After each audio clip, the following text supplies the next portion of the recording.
मेमनाते मेमनाते बड़े हो रहे थे। बड़े होते होते होते होते भेड़ के बच्चे की अपनी कैपेसिटी है, उसकी अपनी कैपेसिटी है, बड़े हो गए। लेकिन मैं संगत का असर। तो एक दिन पानी पीने जा रहे थे। पानी पीते टाइम पानी में परछाई दिखी, तो इसने खुद को देखा, इस पड़ोसी को देखा। इतने में पहाड़ के ऊपर से दहाड़ मारी इसके बाप ने। तो ये सब, हाँ, इसने तीन तरफ देखा, लेफ्ट राइट, ये मैं नहीं हूं, फिर खुद को और फिर उसको, मैं तो उसकी जैसा हूं रे। तो ये मैं ऐसा कर रहा था ना, इसने चालू किया था कि मैं उसके जैसा हो गया। वो और दहाड़ मारे, एक दो, इसने एक दो, तीसरी में तो इसने जब मारी तो यब्बा गवाई रहा साला। ये कौन से?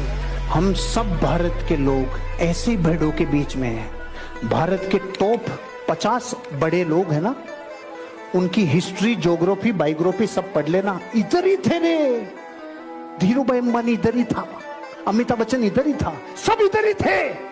लेकिन इन्होंने कभी ना कभी किसी को दहाड़ते हुए देखा, खुद को देखा, पड़ोसियों को देखा और दहाड़ के कहा मैं अमीर और कामयाब बन के रहूंगा। दुनिया गई भाड़ में। दुनिया क्या सोचेगी इस चक्कर में? कभी दुनिया के सक्सेसफुल लोग नहीं रहते, कभी नहीं रहते। मुकेश अंबानी ने नहीं सोचा, दुनिया बोलेगी साला नाई की दुकान खोल रहा हूं मैं। मुकेश अंबानी ने नहीं सोचा, ये नहीं सोचा। टाटा ने ट्रक बनाता था, स्तुति बोलती थी कि नमक बेचूंगा तो दुनिया क्या कहेगी। कभी नहीं, कभी नहीं जिंदगी में। रिलायंस ने जूतों के शोरूम खोले, नहीं सोचा।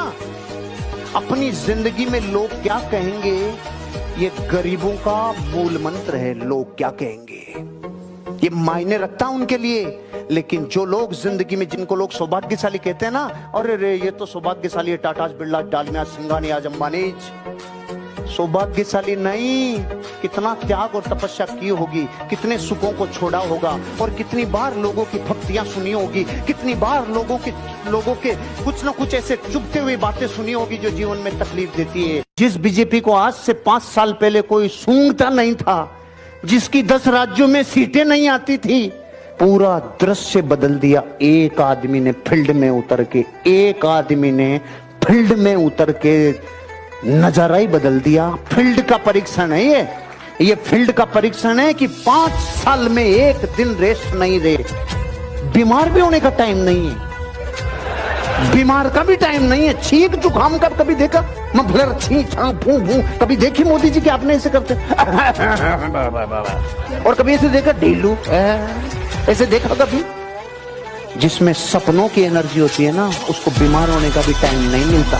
सीखो देश के लीडर से। किसी से बात करते टाइम अगर आई कांटेक्ट नहीं कर रहे हो, आपकी बात का कोई मतलब नहीं है। अगर नजरें नीचे करके बात कर रहे हो तो सामने वाला समझ जाएगा इसका कॉन्फिडेंस खत्म है, इसके माल में दम नहीं है, क्योंकि ये नीचे गर्दन करके और नीचे आंखें करके बात कर रहा है। जरूर कुछ गड़बड़ है। ऊपर देख के बात करते हो, इधर उधर देख के बात करते हो तो वो समझता है बहुत स्मार्ट बन रहा है, उसकी ईगो हर्ट होती है। Eye contact. सामने आईपीएस ऑफिसर बैठा हो, कलेक्टर बैठा हो, सीएम बैठा हो, जैसे बैठा वैसे बात करो। आई कांटेक्ट में रह के बात करो, आपकी बात सीधा दिल में जाएगी। अगर आप डिसाइड होना बंद। महान आशीर्वाद है प्रकृति का कि इंसान जो सोच सकता है वो ही सोच सकता है। जो इंसान कर सकता है बिना होने वाली चीज, ये सोच ही नहीं सकता। आज आपको पता चलेगा, अरे मतलब आज तक जो सोचा वो सब हो सकता था, लेकिन कानों के बीच में लेके घूम रहे हैं। कहां में जा रही है एनर्जी? कहां में जा रही है एनर्जी? या तो घटनाओं की बातें करने में, या लोगों की बातें करने में, या इधर उधर की जिंदगी की ऊर्जा इधर उधर ही खर्च हो रही है। इस दुनिया में कोई इंसान किसी चीज की रियल वैल्यू देखना चाहता है तो उसको उस माहौल के चश्मे से देखना पड़ेगा, उस माहौल के दर्पण से देखना पड़ेगा। आपको अपनी वैल्यू देखनी होगी। अगर अपनी वैल्यू बढ़ानी है तो भीतर वैल्यू देखनी होगी।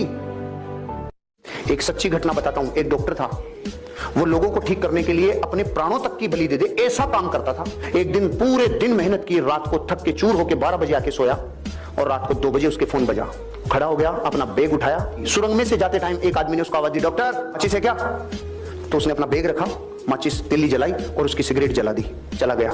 सुबह 7 बजे इसके ऑफिसर का फोन आया, सुरंग में किसी ने इनको लूट लिया और इनको बहुत नुकसान पहुंचाया, इनका इलाज करने के लिए आपको आना पड़ेगा। पूछा कि इसका ये किसने किया? ये गया और जेल में जाके देखा तो वो वही आदमी था जिसकी रात में इसने सिगरेट जलाई थी। तो इसने बोला, इसने एक ही प्रश्न पूछा कि मैं भी तो आया था, तूने मुझे क्यों नहीं लूटा? कि मैं तेरे को लूटता भी और तेरे को कूटता भी, लेकिन जब भी तू आया मेरे पास तो तू अकेला नहीं था, तुम 2 थे। वो देवीय शक्ति थी जो उसकी मदद कर रही थी। उस दिन के बाद उसको यकीन हुआ कि जब मैं अपने काम को प्राणों से ज्यादा पसंद करता हूं तो मेरे को कोई पावर मदद करती